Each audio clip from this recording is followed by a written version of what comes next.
Teman-teman sebelum mulai ibadah, mari kita siapkan hati dan pikiran kita dengan bersaat teduh. Dan teman-teman sebelum itu kalau mau ke toilet boleh ke toilet dulu. Saya kasih waktu 2 menit biar nanti nggak ada yang bolak-balik.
Teman-teman, mari kita siapkan hati kita dengan bersaat teduh.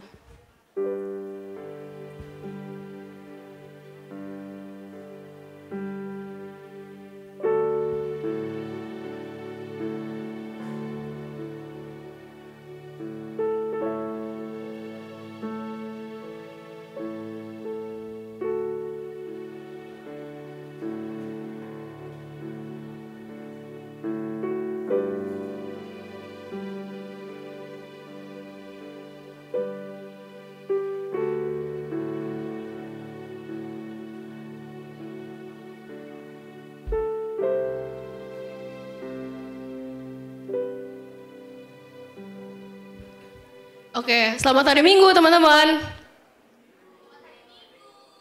Oke, teman-teman tahu nggak sih pemazmur dalam Mazmur yang 103 ayat 1-2 itu dia mengabarkan suatu kerinduan untuk memuji Allah. Karena itu saat ini saya mengajak kita semua untuk memuji dan memuliakan Allah kita seperti yang terdapat dalam Mazmur itu. Pujilah Tuhan, hai jiwaku, pujilah namanya yang kudus, hai segenap batinku. Pujilah Tuhan, hai jiwaku, dan janganlah lupakan segala kebaikannya. Terpujilah Allah sebab hikmatnya besar. Mari kita bangkit berdiri.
Tuhan kita secara bersama-sama.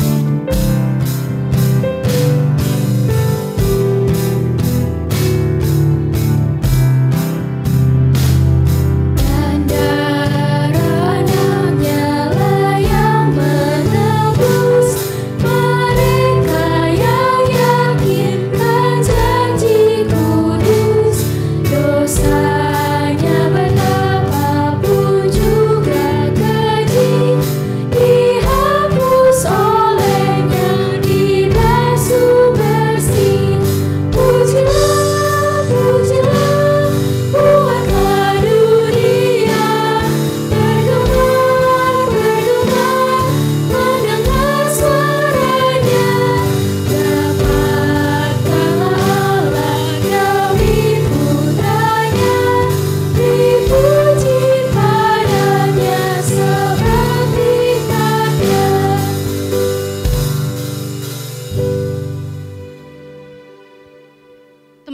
perlu kita ketahui bahwa kebaktian hari ini berlangsung atas pertolongan Allah Bapa, Putra, dan Roh Kudus. Kasih karunia dari Allah Bapa kita menyertai teman-teman sekalian. Teman-teman boleh duduk?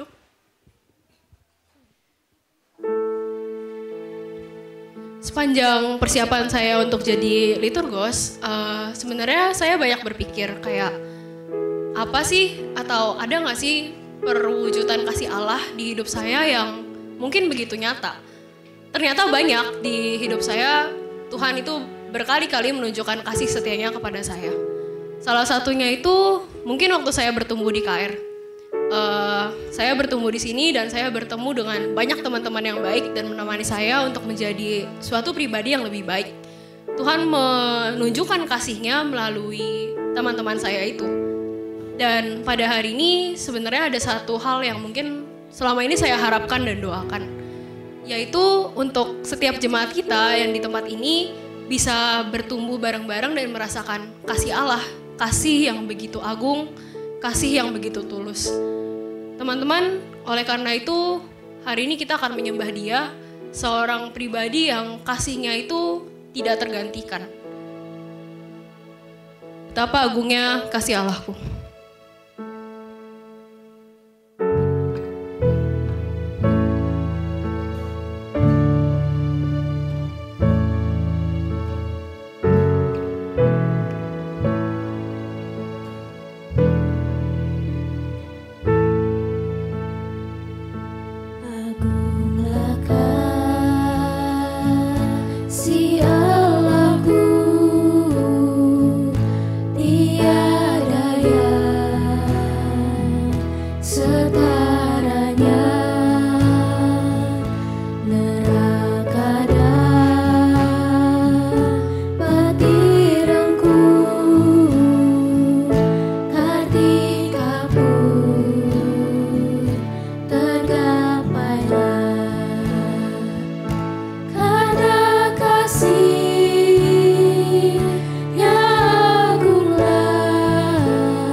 Ketahuilah bahwa kasih Allah itu tidak ada bandingnya.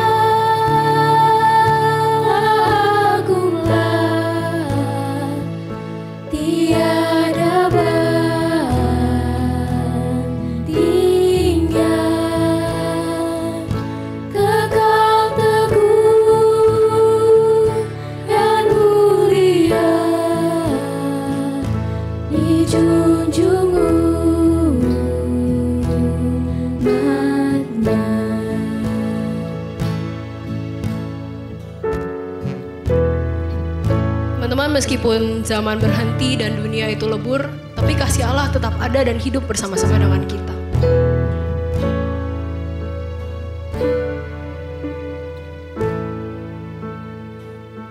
Apabila zaman berhenti dan kata dunia pun lebur, meskipun orang yang kecil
kita untuk menyanyikan baitnya yang ketiga dengan lebih bersungguh-sungguh.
Seringkali dalam hidup kita mungkin kita mengabaikan Tuhan.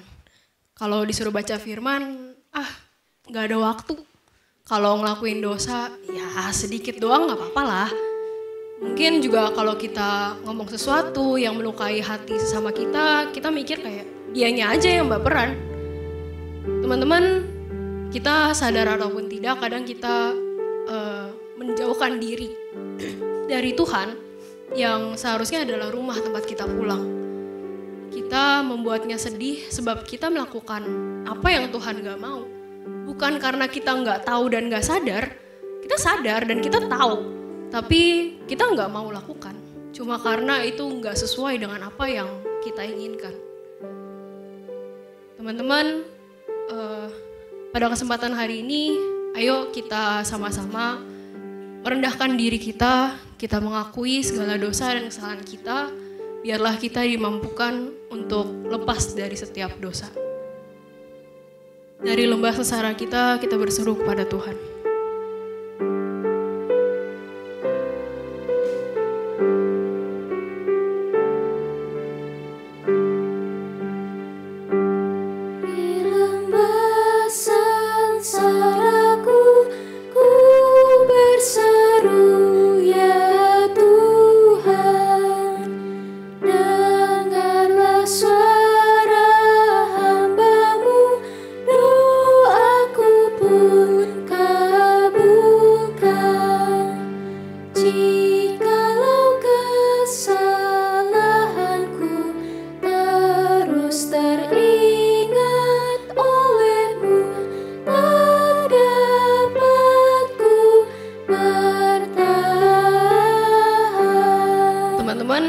Kadang kita membuat Tuhan itu kecewa dengan apa yang kita lakukan.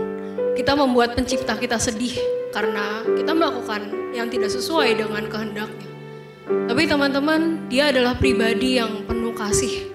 Pribadi yang mengampuni dan membantu kita untuk lepas dari segala dosa itu.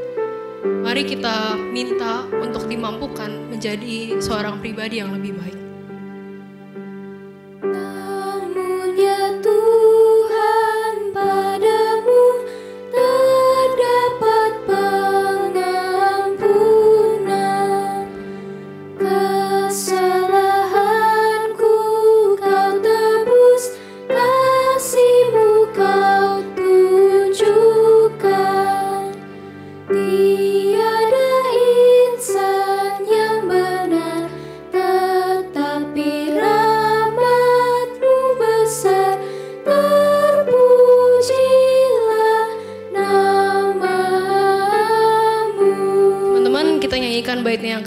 sambil merenung dan minta dimampukan untuk menjadi lebih baik.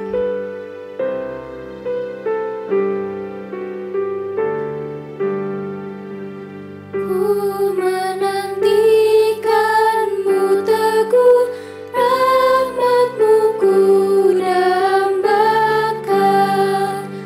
Aku andalkan jasaku, firman-Mu ku harapkan. Lebih dari pengawal pun menunggu fajar bertekun. Ku tunggu di Kau, Tuhan. Teman-teman, mari kita berdoa. Tuhan Allah Bapa yang di sorga, inilah kami ya Tuhan. Pribadi yang mungkin masih jauh dari kata sempurna, yang masih melakukan dosa, baik yang disengaja atau tidak disengaja. Mungkin kami juga melukai hati teman-teman kami, sesama kami, atau kami juga melukai hati Tuhan. Tuhan, ampunilah segala dosa kami. Bantulah kami untuk menjadi seseorang yang lebih baik, yang lebih sesuai dengan kehendak-Mu, sehingga kami bisa menjadi perpanjangan kasih Tuhan juga untuk sesama kami. Terima kasih Tuhan, amin. Teman-teman boleh bangkit berdiri.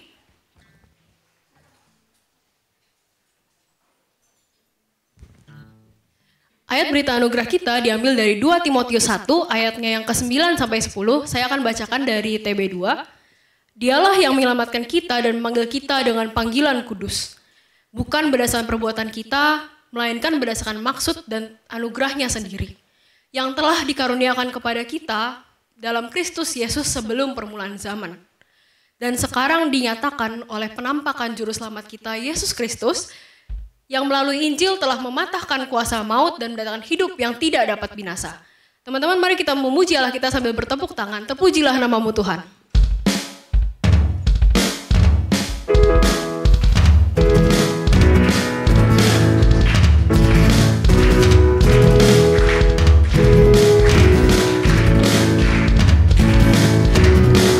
Terpujilah nama-Mu Tuhan, kuat dan penuh kemuliaan.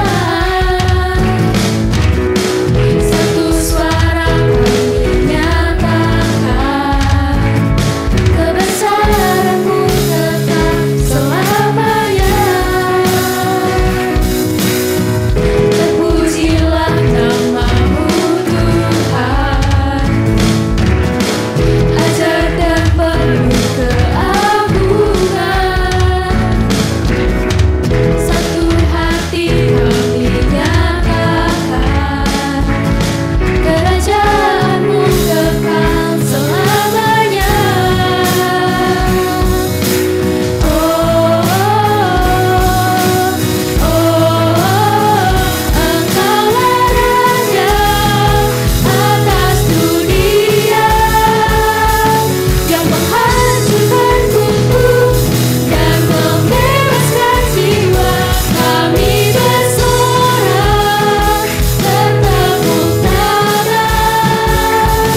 duduk. Sebelum masuk ke firman, aku ada satu cerita, yaitu soal salah satu pendeta yang waktu itu dia sempat ngomong atau sempat cerita kayak dia pernah ditanya seperti apa suatu gereja yang dia harapkan. Dan dia jawab, gereja yang dia harapkan itu gereja yang bisa jadi rumah untuk setiap jemaatnya. Dan itu ngena banget buat saya pastinya. Dan saya tuh mikir jadinya, sampai sekarang waktu saya lihat temanya lagi kayak sudah atau belum sih gereja ini jadi rumah buat saya? Atau sudahkah saya sebagai jemaat atau jemaat KR itu menjadi bagian dari rumah itu yang bisa welcome untuk jemaat lain, yang bisa support dan menjadi rumah untuk mereka pulang? Atau juga kayak saya bertanya, sudahkah saya mensupport mereka sebagaimana mereka support saya? Dan mungkin beberapa dari kita bakal timbul pertanyaan kayak, gimana sih gereja yang jadi rumah bagi setiap jemaatnya itu? Gimana gereja bisa menjadi sebuah rumah, gereja yang seperti apa? Dan pertanyaan ini mungkin akan muncul waktu firman yang nanti akan dibawakan oleh pembicara pada hari ini. Untuk itu teman-teman, aku mengajak kita semua untuk menyiapkan hati dan pikiran kita untuk menyambut firman Tuhan. Sebab Tuhan mendengar setiap yang berseru kepadanya. Pribadi yang mengenal hatiku.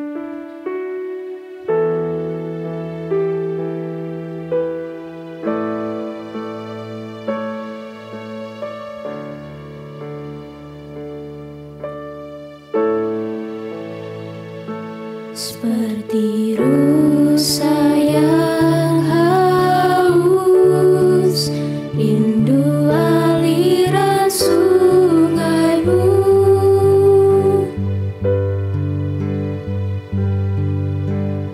Hatiku tak tahan menunggumu.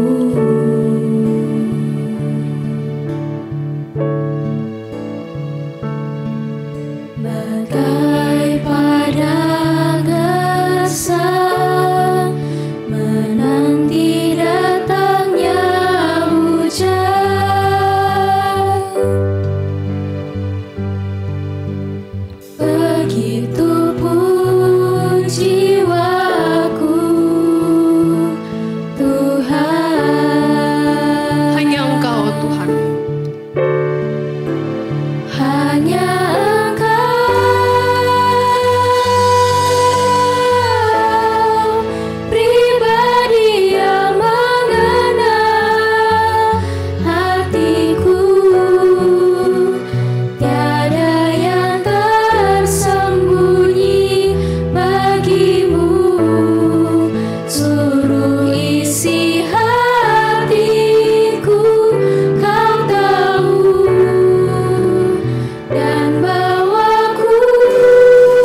Mari kita sama-sama tunduk kepala, kita berdoa.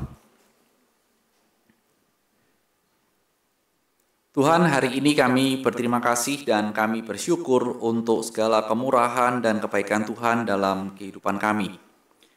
Sehingga hari ini kami boleh berjalan menuju rumah Tuhan untuk boleh memuji serta memuliakan nama-Mu. Seperti lagu yang baru saja kami nyanyikan, kerinduan kami dan kehausan kami akan firman Tuhan, bila Tuhan boleh puaskan akan dahaga kami dengan kebenaran firman Tuhan. Biarlah firman-Mu yang telah dipersiapkan menjadi berkat bagi setiap kami yang mendengar secara khusus remaja di tempat ini. Sehingga mereka boleh berjalan dalam terang cahaya firman Tuhan dan hidup mereka boleh benar-benar menjadi berkat dan bercahaya bagi nama-Mu. Pakai hamba-Mu dalam segala keterbatasan dan waktu yang singkat ini kami mohonkan dan kami serahkan dalam tangan pimpinan Tuhan. Di dalam nama Tuhan Yesus kami berdoa. Amin. Selamat pagi semuanya.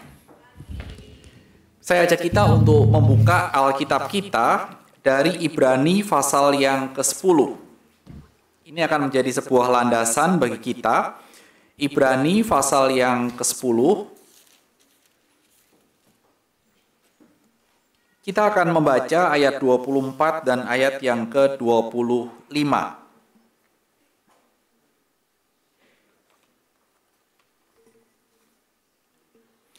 Dengan tema Your Second Home, Ibrani 10, 24, 25 menjadi landasan kita dan demikianlah firman Tuhan.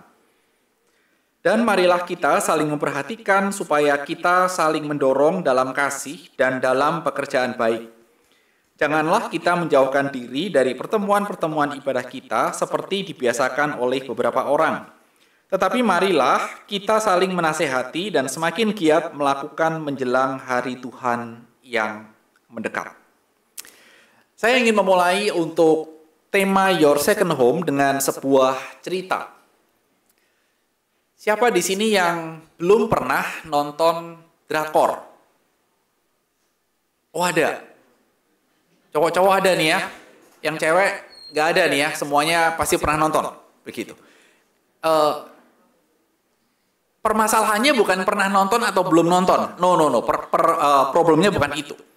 Dan nggak salah yang nggak nonton, dan nggak salah yang nonton, begitu.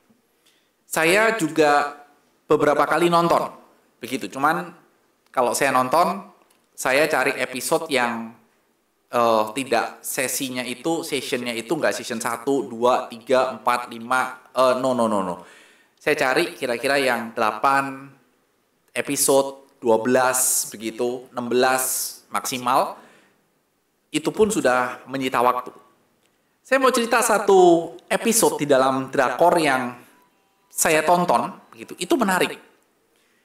Bahwa diceritakan bahwa satu orang itu sedang menghadapi masalah, begitu. Ya, gak ada yang spesial. Semua dari kita pernah punya masalah dan sedang menghadapi masalah.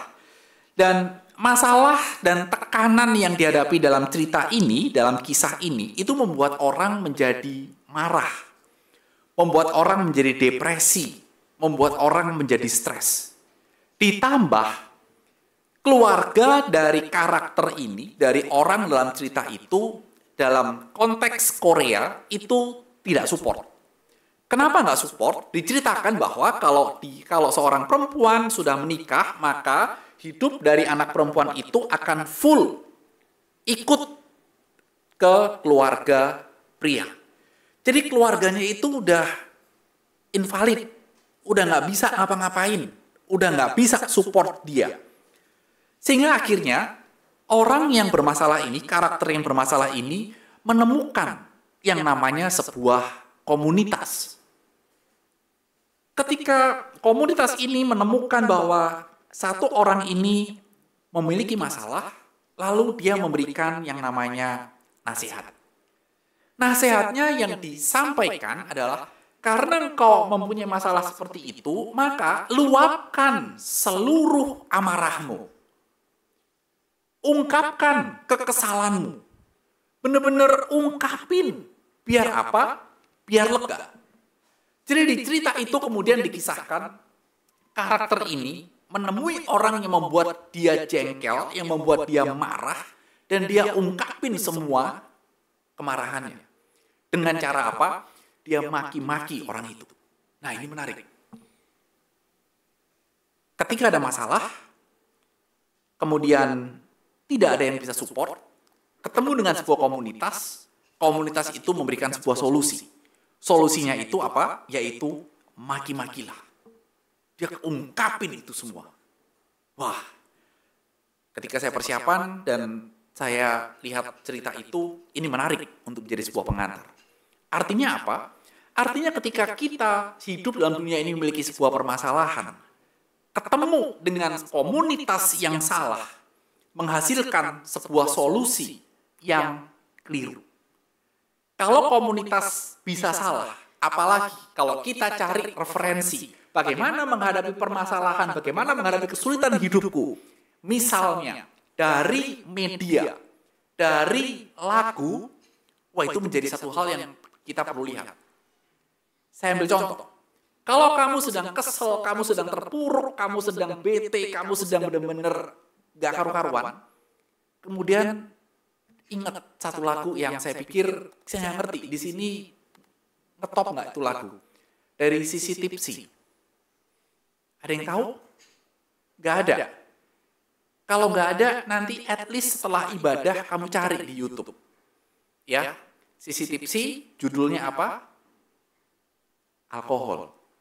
Nggak ada yang tahu. Hebat berarti kamu nggak tahu. Udah halal begitulah, lebih baik juga jangan didengerin. Kenapa? Karena lagu itu juga mengajarkan, paling tidak ada satu kalimat dari lagu itu yang mengatakan bahwa alkohol walau jahat tapi enak dan memberi solusi. Bayangin, media pun memberikan sebuah solusi. Kalau engkau sedang sulit, kalau engkau sedang marah, engkau sedang terpuruk, alkohol menjadi solusinya. Kenapa? Engkau minum alkohol sekian banyak, badanmu nggak bisa tolerir, geletak. Lupa semuanya, lupa semua masalahnya. Tapi sesaat kadar alkoholnya hilang, kamu sadar masalahmu hilang nggak? Enggak. Sehingga ini menjadi satu hal yang perlu kita lihat. Kalau seperti itu, bagaimana? Apakah solusinya alkohol? No. Alkitab memberikan dengan jelas kepada anak-anak Tuhan, kalau engkau menghadapi masalah, Efesus 5:18 mengatakan, jangan mabuk anggur. Clear. Aku nggak minum anggur, aku minum alkohol. Sama aja. Yang dimaksud anggur adalah kadar alkoholnya bisa tinggi. Sehingga di sini kita bisa melihat bahwa, lalu kalau begini bagaimana? Tema kita, ini munculnya gambarku ya, bukan tema ya. Tema kita adalah Your Second Home. First home-nya apa? Your family. Tetapi menjadi satu hal yang kita lihat adalah tidak semua anak, aku yakinlah, di antara kamu ketika kamu punya masalah, tidak semuanya berani dan bisa cerita kepada orang tuamu. Tidak berani dan tidak mau untuk jujur kepada orang tuamu. Nggak usah angkat tangan ya. Kalau angkat tangan jadi ketahuan siapa yang jujur, siapa yang enggak. Tapi saya mau cerita paling tidak. Anakku 3, dan bisa dikatakan ketiga anakku ketika mereka memiliki masalah, mereka cerita. Dan kita sebagai orang tua biasanya melihat, kenapa sih kamu begitu? Dan biasanya kita sebagai orang tua sering kali memberikan sebuah nasihat. Jangan, bahaya. Didengerin, dilakuin, mungkin enggak. Sehingga ketika menjadi sebuah permasalahan, berapa banyak anak yang berani cerita kepada orang tuanya? Mungkin ada yang berani cerita, mungkin ada yang tidak berani cerita. Sehingga first home yang namanya family mungkin bisa berjalan. Mungkin itu benar-benar menjadi first home. Kalau ada apa-apa, aku cerita kepada keluarga. Tetapi mungkin first home tidak berfungsi. Karena apa? Banyak faktornya. Kita nggak bahas. Karena tema kita adalah Your Second Home. Sehingga dengan demikian, lalu apa yang bisa dilakukan atau remaja harus lakukan. Di tengah-tengah misalnya first home, invalid, gak jalan. Bagaimana menghadapi sebuah kesulitan dalam hidupmu, menghadapi sebuah permasalahan dalam hidupmu, aku harus bagaimana? Ketika kita membaca dari Ibrani 10, 24, dan 25, Ibrani ditulis bukan untuk jemaat yang tidak punya masalah. Ibrani ditujukan kepada jemaat yang saat itu, jemaatnya itu menderita. Ketika kita berbicara masalah menderita, ayo definisiin dulu, menderita itu apa? Kamu menderita pada saat, halo, kamu kayaknya kalau diem gini, kamu berarti lepas dari penderitaan loh. Bebas nih kayaknya seakan-akan, aku gak pernah menderita begitu. Apa benar? Definisiin, kamu menderita pada saat ada masalah, hanya cuma itu. Stres, sakit, dicuekin. Satu lagi terakhir, supaya nggak jadi tempat curhat. Ketika kamu jalan keluar, Jakarta lagi panas-panasnya nih, menderita nggak? Jadi definisi menderita itu apa? Pokoknya nggak nyaman, kita dengan mudah kaitkan dengan kata menderita. Gampangnya begitu dah. Jadi jemaat Ibrani itu kondisinya menderita. Ada tekanan berat.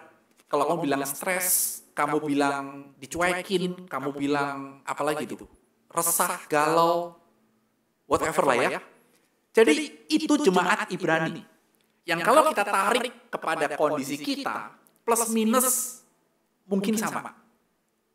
Tapi bedanya adalah jemaat Ibrani masih ada plusnya. Plus penganiayaan. Kita nggak ada. Ya, kita boleh katakan nggak ada. Inilah jemaat Ibrani. Di tengah-tengah keterpurukan, di tengah-tengah kondisi seperti itu, lalu penulis Ibrani, di Ibrani 10, 24, 25, memberikan nasihat untuk bagaimana menghadapi sikon yang seperti itu. Satu, saya akan mulai dari ayat 25. Saya akan sedikit masuk 25, kemudian kita lihat 24 dan kemudian 25. Satu, yang penulis Ibrani katakan, ketika hidupmu benar-benar setengah mati, satu, jangan meninggalkan ibadah. Itu nasihat pertama. Itu ajaran pertama. Ibadah menjadi satu hal yang boleh dikatakan hak kita yang bersifat wajib bagi kita. Saya gabungkan dua kata, hak dan kewajiban. Karena apa? Kita memiliki hak untuk beribadah karena kita ditebus oleh Kristus menjadi anak-anaknya sehingga kita memiliki hak untuk beribadah. Dan setelah kita ditebus oleh Kristus, maka kita wajib untuk beribadah kepada Dia. Sehingga kita melihat dalam bagian ini, ketika Ibrani mengatakan jangan meninggalkan ibadah, satu aspek yang ditekankan oleh penulis Ibrani adalah relasi vertikalmu, relasi ke atasmu dengan Tuhan itu harus terjaga. Kenapa seperti itu? Karena relasi dengan Tuhan itu, vertikal ini, kalau tidak terjaga, ini akan membuat hidup kita yang sudah mendapatkan tekanan, kesulitan, kita ngerasa susah setengah mati, hidup akan betul-betul rontok. Remaja, sadar tidak sadar, yang memberikan topangan, penopang hidup bagi kita, itu Tuhan. Hidup kita tuh rapuh. Seringkali ada quote yang mengatakan life is fragile. Benar-benar hidup itu benar-benar rapuh. Sehingga kita mesti menyadari kalau hidup itu rapuh, yang menopang dasar hidupku itu siapa? Cuma Tuhan. Tuhan. Yang menjadi pengharapan kekal kita, siapa? Tuhan. Itulah yang makanya Ibrani mengatakan bahwa jangan tinggalin ibadah. Keyakinan ini mesti kita pegang. Meskipun hidup kita setengah mati, hidup kita susah, tapi yakinlah sesusah-susahnya hidupmu, semenderita-menderitanya kehidupan kita, yakinlah Tuhan gak pernah tinggalin hidupmu. Kalau Tuhan gak pernah tinggalin hidupmu, kamu jangan tinggalin Tuhan. Yakinlah itu. Pacarmu boleh tinggalin kamu, tapi yakinlah Tuhan gak pernah tinggalin kamu. Sehingga yang pertama, yang menjadi pelajaran bagi kita, dengan tema Your Second Home adalah, pertama, jangan tinggalin ibadah. Relasi vertikal dengan Tuhan, itu mesti dijaga, mesti kita pegang. Yang kedua, di ayat 24, ini muncul yang namanya aspek relasi horizontal. Ketika dikatakan, saling memperhatikan, muncul di ayat 24. Dan marilah kita saling memperhatikan. Menarik kan? Kalau dikatakan ibadah dalam sebuah komunitas, kemudian dikatakan saling memperhatikan. Saling memperhatikan adalah bukan hanya cuma melihat dengan mata, melihat begini, tapi saling memperhatikan benar-benar terjadi relasi antar jemaat. Ada relasi yang terbentuk di antara jemaat yang beribadah. Nah, ini menjadi satu hal yang juga penulis Ibrani tekankan. Jadi jemaat itu nggak datang 8.30, kemudian kira-kira pukul 10 selesai, jemaat langsung kabur, beli nasi ulam atau beli bakso, kemudian pulang. No. Saling memperhatikan itu adalah benar-benar relasi horizontalnya itu terjadi. Saling memperhatikan. Saling memperhatikan ini artinya apa? Ada yang menebak? Saling memperhatikan, saya akan memberikan sebuah definisi yang bukannya, ya, bukan ianya. Saling memperhatikan itu bukan dalam sebuah arti, mencari kelemahan orang lain. Ini satu hal yang mesti kita kikis. Ketika kita memperhatikan hal yang negatif. No, memperhatikan itu bukan seperti itu. Ya, kalau kita punya kebiasaan, kalau kalian punya kebiasaan memperhatikan seseorang, tapi kalian cari yang negatifnya, cari yang bisa digosipin, itu bukan memperhatikan. Itu menjatuhkan. Tapi saling memperhatikan, itu adalah benar-benar kalian itu saling memperhatikan dengan sebuah tujuan, yaitu yang muncul dalam kalimat berikutnya, supaya kalian saling mendorong, mengencourage dalam bentuk kasih dan pekerjaan baik. Itu satu hal yang menjadi satu kalimat yang nggak bisa dipisah. Jangan cuma memperhatikan karena, misal, di tempat ini, kamu suka tuh, itu cowok ganteng banget ya. Kamu perhatiin terus, nggak salah sih. Cuman bukan itu artinya. Ya, bukan itu. Itu aku udah perhatiin dari 3 minggu lalu loh. Tuh anak pintar, cantik. Kayaknya gua suka deh. Kagak apa sih kamu seperti itu. Tapi bukan itu makna memperhatikan. Tapi makna memperhatikan adalah benar-benar bukan mencari satu hal yang negatif, dan itu tidak dilakukan sesekali, konsisten, artinya, dan memiliki tujuan saling mendorong dalam bentuk kasih dan dalam pekerjaan baik. Ini nasihat yang kedua. Saya berikan contoh. Ayo, gak usah angkat tangan, tapi kalau mau angkat tangan dan senyum juga welcome. Siapa di sini ketika engkau sudah lelah, engkau banyak masalah, engkau sedang kesel, engkau mudah marah?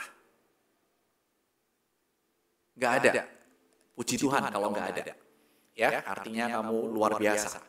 Karena biasanya orang kalau udah capek, orang udah banyak masalah, orang mendapat tekanan, anggaplah stres, itu biasanya senggol dikit aja udah meledak. Bener apa betul? Bener ya? Kalau orang yang seperti itu, maka kalau kita saling memperhatikan seperti di dalam ayat 24, saling memperhatikan, saling mendorong dalam kasih dan dalam bentuk pekerjaan baik, jangan memprovokasi temanmu kalau dalam kondisi seperti itu. Misalnya, temanmu sedang seperti itu, kamu justru seakan-akan menambahkan pertalite pertama kepada sepercik api, meledak akhirnya. Kalau ada temanmu yang seperti itu, misal, kamu jangan bilang seperti ini, iya benar ya, memang orang itu nyebelin. Kamu udah berapa kali dibuat dia kesel? Udah berkali-kali kan? Aku juga pernah dibuat dia kesel. Udah, hajar aja. Kan kamu jago MMA, hajar aja udah. Ingat ya, jangan nasihatin seperti itu. Itu bukan dalam sebuah pengertian, itu adalah saling mendorong dalam kasih dan dalam pekerjaan baik. No, nggak ada seperti itu. Yang harus kita lakukan adalah mendorong dalam kasih. Ibrani itu mengajarkan kepada kita adalah untuk memperhatikan Kristus. Jadi ketika dikatakan saling memperhatikan, di Ibrani pasal yang ketiga, Ibrani itu memberikan sebuah landasan 7 pasal sebelum pasal yang ke-10 itu mengatakan bahwa perhatikan Kristus. Ketika orang memperhatikan Kristus, maka yang menjadi patokan dari nasihat adalah ajaran Kristus. Sehingga nggak boleh ketika kita memperhatikan, kita memberikan sebuah encourage dalam kasih dan untuk pekerjaan baik, gak bisa seperti itu. Sehingga yang perlu kita perhatikan adalah ketika kita melihat akan permasalahan dari teman kita, maka kita benar-benar adalah nasihatin dengan apa yang menjadi ajaran Kristus. Dalam kasih yang betul-betul nyata. Ingat ya, saya akan berikan sebuah 3 poin kecil terkait dengan kasih. Kasih itu bukan cuman perasaan belaka. Oh iya, aku mengasihi. Bukan cuma dalam sebuah perasaan belaka. Tetapi kasih itu harus diwujudkan dalam tindakan konkret. Ingat ya, tindakan konkret. Dan ini tidak hanya kepada pacarmu. No. Tetapi dalam komunitas gereja, ada satu tindakan konkret yang engkau lakukan. Dan perbuatan baik itu tanpa didasari kasih. Karena kita tahu bahwa tadi dikatakan bahwa kita saling mendorong dalam kasih dan dalam pekerjaan baik. Dan perbuatan atau pekerjaan baik itu tanpa didasari kasih, itu hanyalah sebuah legalisme etika tanpa makna. Hanya satu hal yang ya sudah secara hukum memang aku harus berbuat seperti ini dan nanti akhirnya hanya sebuah legalisme, hanya sebuah hukum. Dan buat apa? Dan kasih seharusnya menjadi tenaga yang mendorong setiap perbuatan baik. Jadi kita orang Kristen, ketika kita berbuat baik adalah karena ada kasih dari Kristus yang mendorong kita untuk berbuat baik. Itu prinsipnya. Sehingga nasihat yang kedua adalah saling memperhatikan. Dan yang ketiga, di ayat 25 dikatakan, kalau kita menghadapi sebuah permasalahan kita sebagai sebuah komunitas, saling menasihati. Anak-anak remaja yang dikasih Tuhan, saling menasihati ini juga bisa di dalam sebuah pengertian, yaitu menguatkan. Jadi menasihati itu juga menguatkan. Jangan seperti tadi ilustrasi yang saya berikan. Iya, memang dia nyebelin. Kamu jago MMA, hajar aja udah, dia pasti kagak bakal bisa menang. No, nggak seperti itu. Kenapa dikatakan saling menasihati, saling menguatkan? Karena orang yang sedang menghadapi begitu banyak permasalahan itu cenderung memikirkan shortcut. Paham nggak? Ketika kamu sedang susah, kamu sedang banyak masalah, berapa banyak di antara kamu yang pernah memikirkan jalan pintas untuk menyelesaikan masalah itu? Ayo, mungkin tanpa disadari, tanpa sadar, pernah shortcut untuk menyelesaikan masalah itu.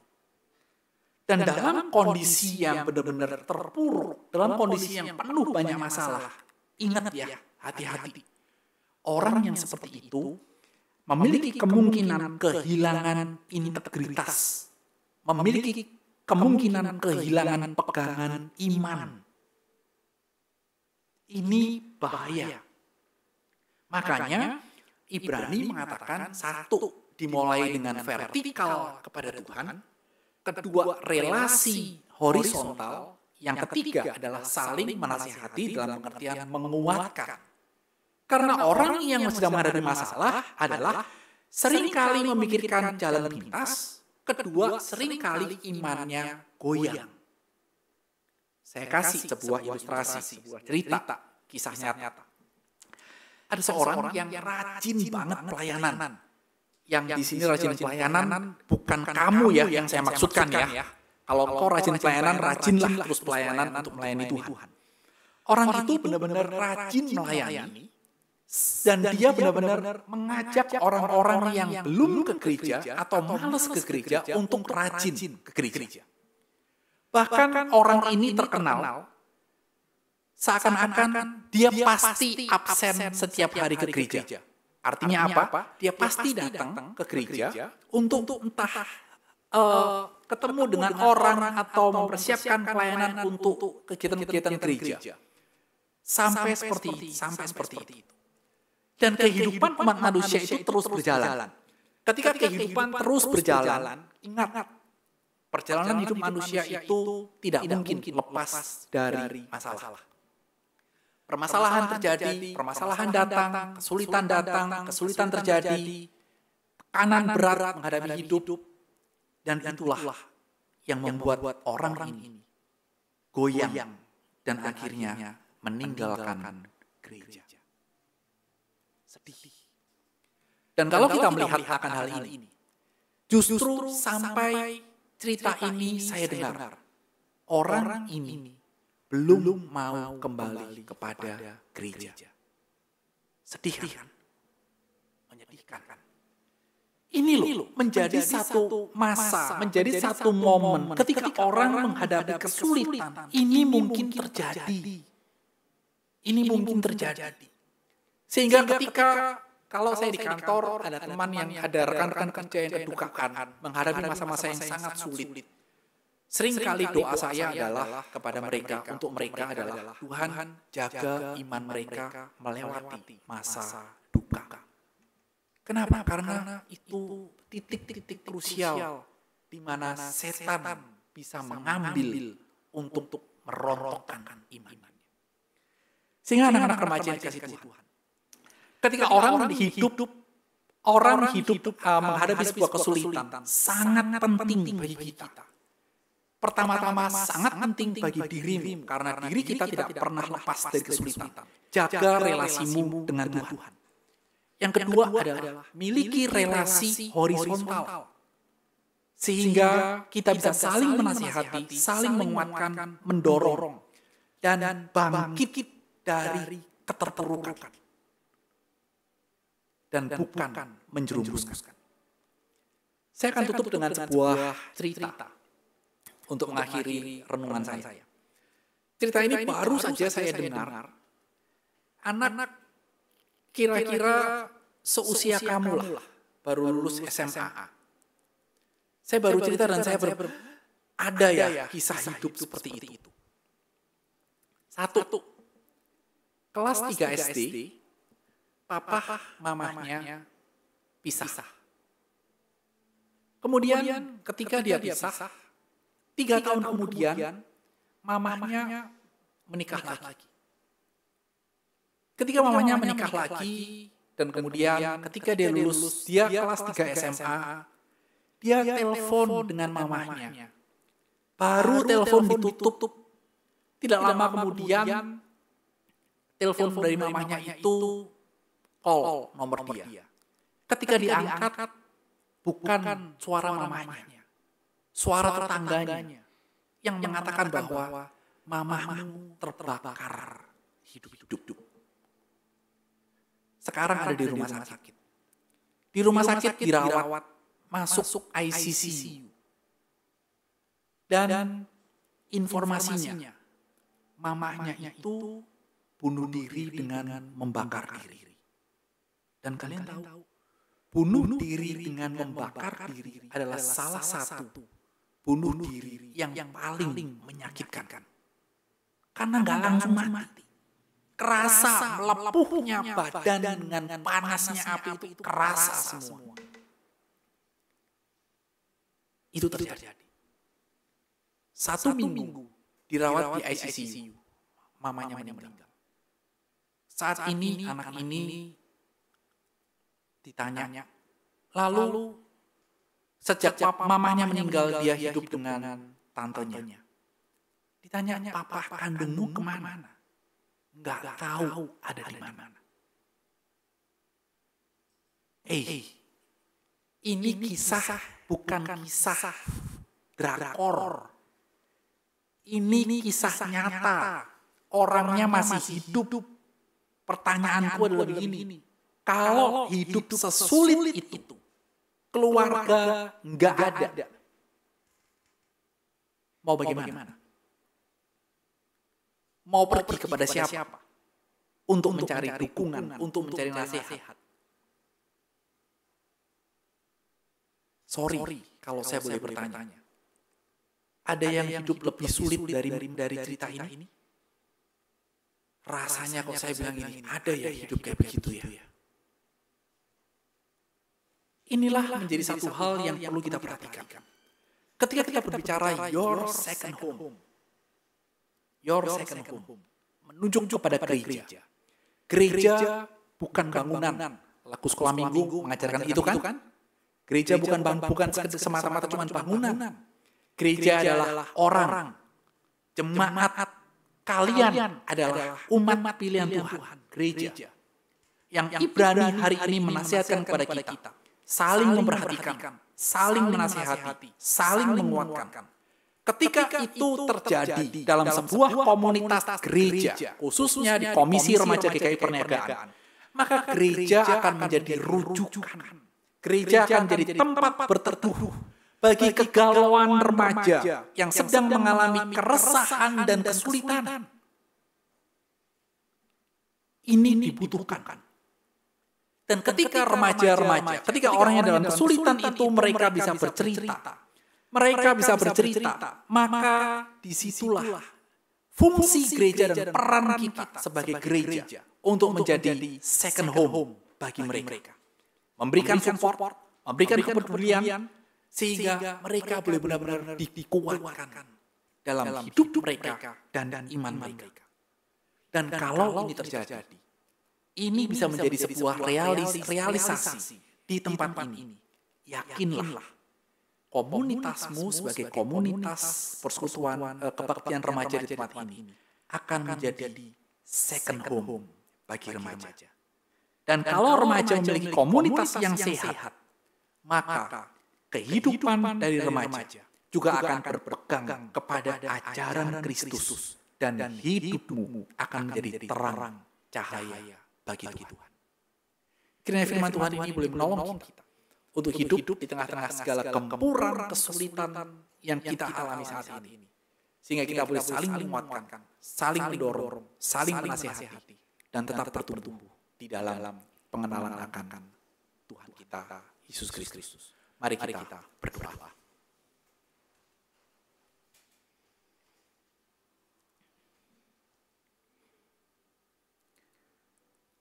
Bapa kami dalam surga, Bapa yang kami kenal di dalam nama Tuhan kami Yesus Kristus.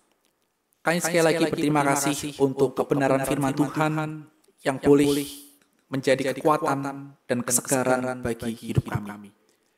Di tengah-tengah kekeringan komunitas dunia yang mencari akan tempat berteduh, kami bersyukur memiliki gereja, orang-orang yang menjadi umat pilihan Tuhan, untuk boleh menjadi sebuah komunitas yang saling menguatkan dan bukan menjatuhkan. Tuhan, kami rindu bahwa komunitas remaja di tempat ini boleh menjadi rumah kedua bagi mereka, sehingga ketika mereka menghadapi kesulitan, ada tempat untuk mereka bercerita, ada tempat untuk mereka boleh bergumul bersama, ada tempat untuk mereka boleh saling menasehati, saling menguatkan di dalam terang cahaya akan firman Tuhan. Tuhan, terima kasih untuk waktu yang indah yang Tuhan berikan kepada kami, untuk kebenaran firman Tuhan yang boleh kami dengar dan kami renungkan bersama-sama. Berkati setiap remaja di tempat ini, kuatkan dalam segala kehidupan mereka ketika mereka menghadapi kesulitan, bila Tuhan juga boleh menolong. Berkati keluarga mereka, orang tua mereka, kakak, adik mereka, Tuhan yang kiranya juga boleh memimpin dan memberkati. Terima kasih Tuhan, kami berdoa menyerahkan semuanya ke dalam tangan Tuhan, hanya di dalam nama Tuhan kami, Yesus Kristus, Tuhan dan Juru Selamat kami yang hidup. Kami alaskan doa kami. Amin.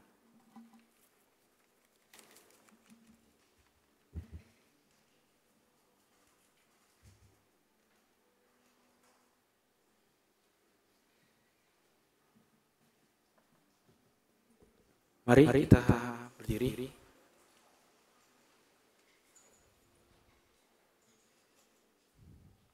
Mari bersama dengan gereja pada masa lalu, masa kini, dan masa yang akan datang. Mari kita ikrarkan pengakuan iman dengan berkata, Aku percaya kepada Allah, Bapa yang Maha Kuasa, Kaya langit dan bumi, dan kepada Yesus Kristus, Anak yang tunggal Tuhan kita, yang dikandung dari Roh Kudus, ayah darah Maria, yang menderita secara di bawah pemerintahan Pontius Pilatus, disalibkan, mati dan dikuburkan, turun dalam kerajaan maut. Pada hari yang ketiga, bangkitlah dan terang mati, naik surga, duduk sebelah kanan Allah, Bapa yang Maha Kuasa, dan dari sana yang datang untuk menghakimi orang hidup dan mati. Aku percaya pada Roh Kudus, gereja yang kudus, persekutuan orang kudus, pengampunan dosa, bangkitan orang mati, dan hidup yang kekal. Amin. Silakan duduk. Kita akan sama-sama doa syafaat.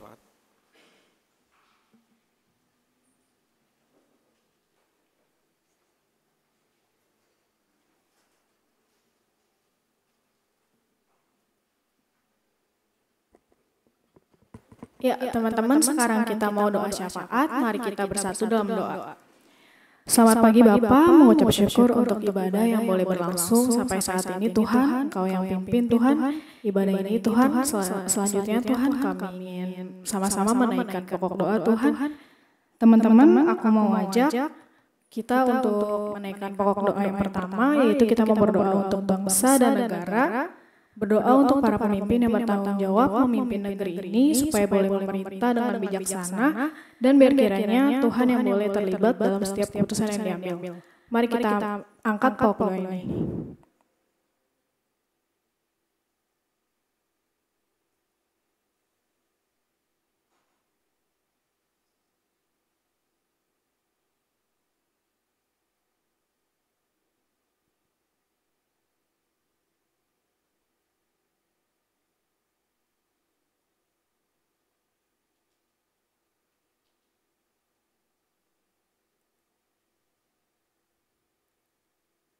Selanjutnya kita mau berdoa untuk beberapa rangkaian event KR. Yang pertama untuk teman-teman yang lahir di bulan Januari sampai April, aku mau ajak teman-teman untuk mendoakan acara Natal KR kita nanti. Berdoa untuk setiap panitia yang akan menyiapkan acara Natal nanti, biar kiranya mereka boleh memberikan yang terbaik dalam ibadah KR kita. Yang kedua, untuk teman-teman yang lahir di bulan Mei sampai Agustus, aku mau ajak untuk sama-sama mendoakan Camp KR yang akan diadakan pada tanggal 21 sampai 23 Desember. Berdoa untuk persekutuan Komisi Remaja yang juga tengah mempersiapkan dan menyusun acara camp tersebut, biar kiranya Tuhan boleh ikut campur tangan dalam segala persiapannya.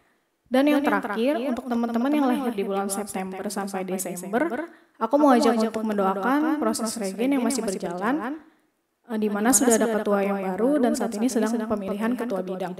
Berdoa agar setiap pelayan yang terpanggil boleh menerima dan komit dalam pelayanannya. Mari kita angkat pokok doa ini.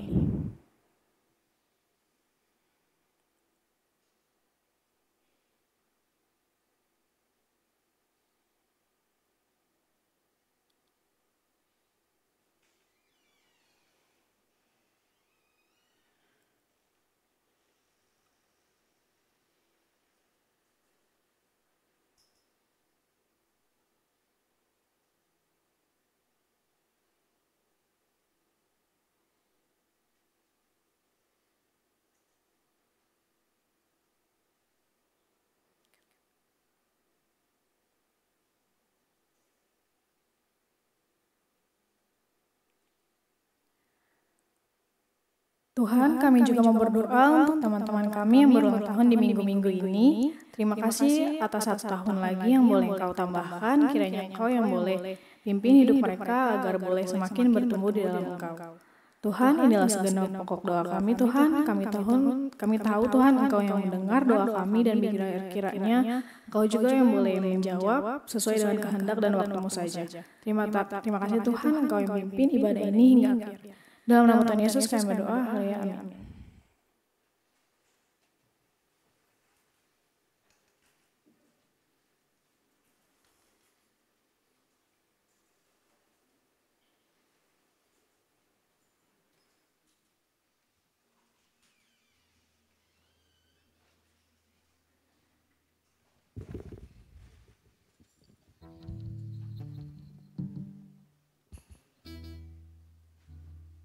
Oke, teman-teman ada yang belum dapat amplop, biar boleh dibantu sama kolektan.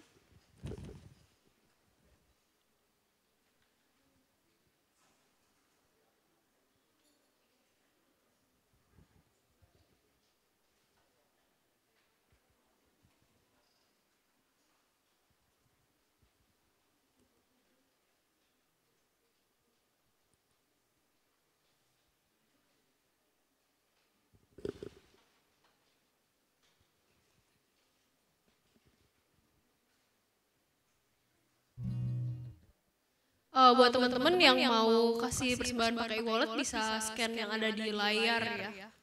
Nanti ada.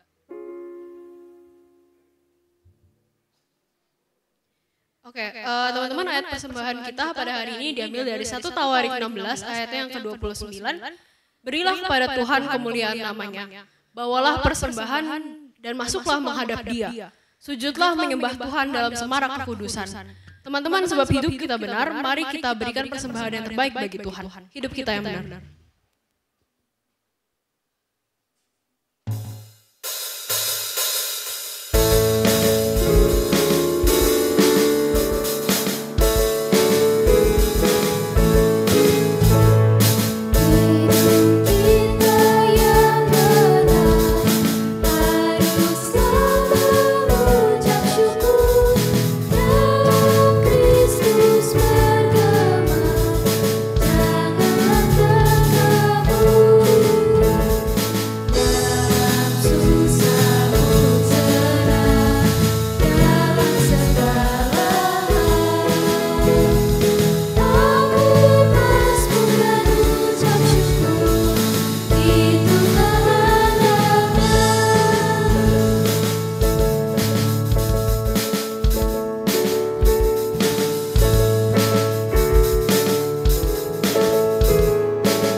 persembahan kami yang mungkin tidak seberapa jika dibandingkan dengan apa yang telah Kau berikan kepada kami. Tapi biarlah Engkau menyempurnakan apa yang telah kami beri, sebab kami telah memberi yang terbaik dari yang kami punya. Biarlah persembahan ini bisa menjadi sesuatu yang memperluas kerajaan Tuhan dan dipakai dengan benar. Tuhan, inilah doa kami, dalam nama Tuhan Yesus kami berdoa dan mengucap syukur. Amin.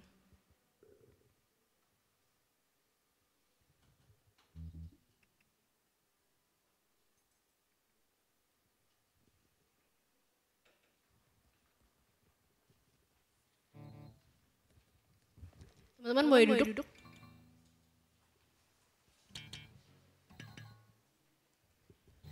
Oke, nah dari firman Tuhan pada hari ini benar-benar mengingatkan aku kalau gereja itu bukan cuma, jadi ada dua hubungan, kayak hubungan vertikal yaitu kita dengan Tuhan, dan hubungan horizontal adalah kita dan sesama kita di gereja. Teman-teman, di sini aku juga menemukan bagaimana suatu gereja itu bisa menjadi komunitas yang baik gitu. Mungkin kadang kita merasa sendiri, kadang kita merasa kok kadang hidup tuh buntu dan capek banget. Tapi teman-teman ketahuilah bahwa kita masih punya Tuhan yang mungkin orang di dunia bisa meninggalkan kita, tapi Tuhan itu nggak akan pernah meninggalkan kita. Dan kasih Tuhan itu diwujud nyatakan dalam banyak hal, termasuk kehadiran bersama kita dalam suatu gereja atau komunitas. Selain itu, teman-teman, kita sebagai suatu bagian dari komunitas juga harus menjadi perpanjangan kasih Tuhan gitu, dengan mengasihi sama kita, dan sebenarnya nggak harus sesuatu hal yang hebat atau yang heroik atau bagaimana, tapi cukup dengan kita menjadi support itu udah suatu hal yang sangat baik. Untuk itu aku mau kita semua pada hari ini kita puji dan muliakan nama Tuhan lagi, dan kita mengambil tekad untuk terus bertumbuh di dalam Kristus. Teman-teman boleh bangkit berdiri.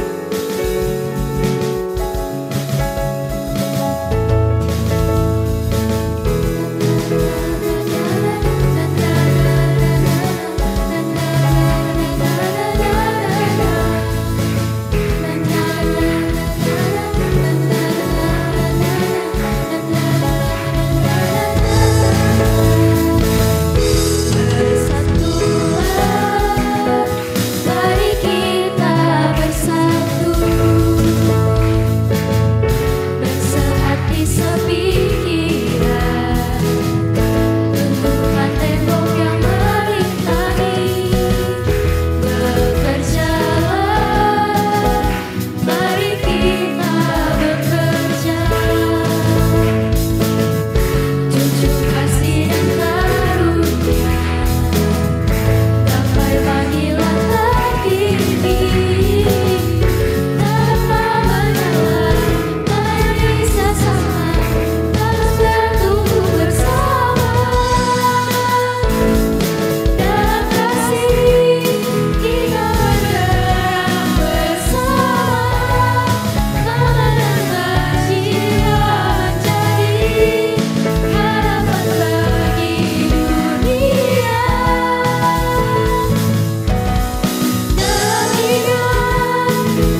silakan berdiri, jemaat yang kasih Tuhan.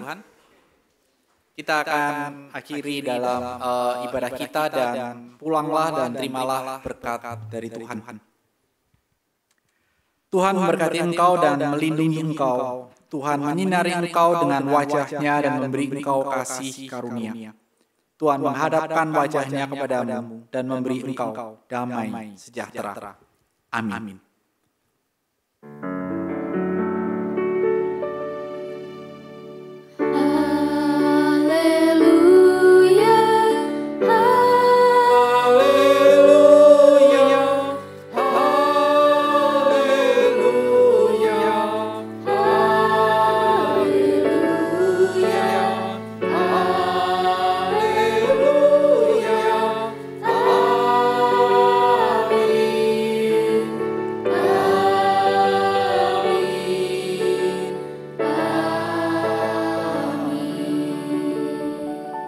Silakan duduk saat teduh.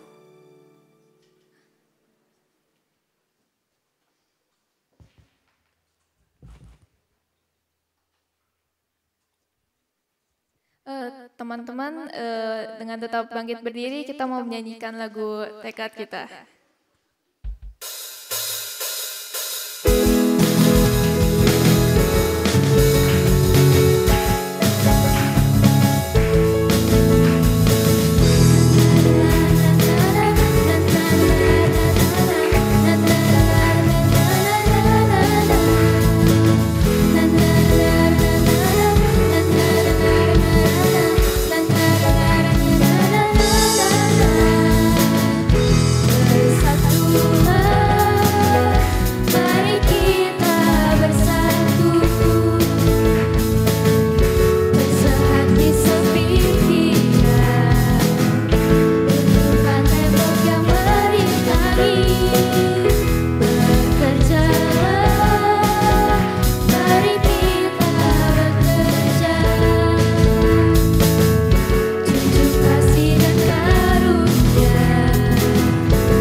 Happy Sunday teman-teman. Sekarang aku mau bacain warta lisan hari ini. Boleh slide-nya? Warta lisan Minggu 22 Oktober 2023. Next. Tema hari ini ada Your Second Home dibawakan oleh Pak Luke Eka Putra. Next.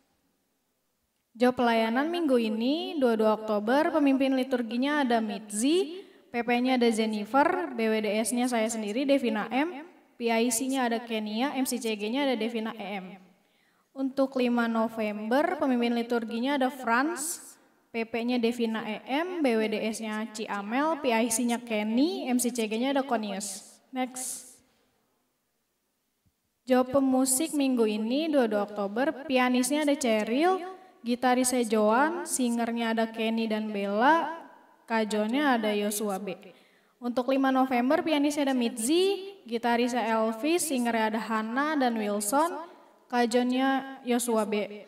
Bassnya Caleb. Untuk job mulmetnya minggu ini itu soundnya ada Matthew, slide-nya ada Sally, switchernya Daniel, kamera belakang ada Elvis. Untuk 5 November soundnya ada Daniel, slide-nya Selena, switcher Jesslyn O, kamera belakang Monique. Job aktivis 22 Oktober, PJTD ada Stefanesa, Asher sama kolektannya ada Priscilla, Rebecca, Nicholas, sama Darren tadi diganti sama Kenneth ya.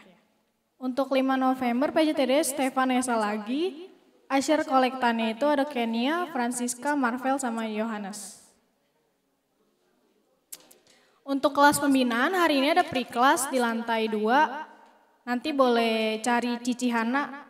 Untuk Alpha ada KTB sharing atau kebersamaan, Beta juga ada KTB bahas bahan yaitu Inside Out kedewasaan rohani. Nah teman-teman, tadi kan job pelayanan ini langsung ke 5 November ya. Karena minggu depan itu kita ada kebaktian digabung, yaitu kebaktian intergenerasi, bulan keluarga dan perjamuan kasih.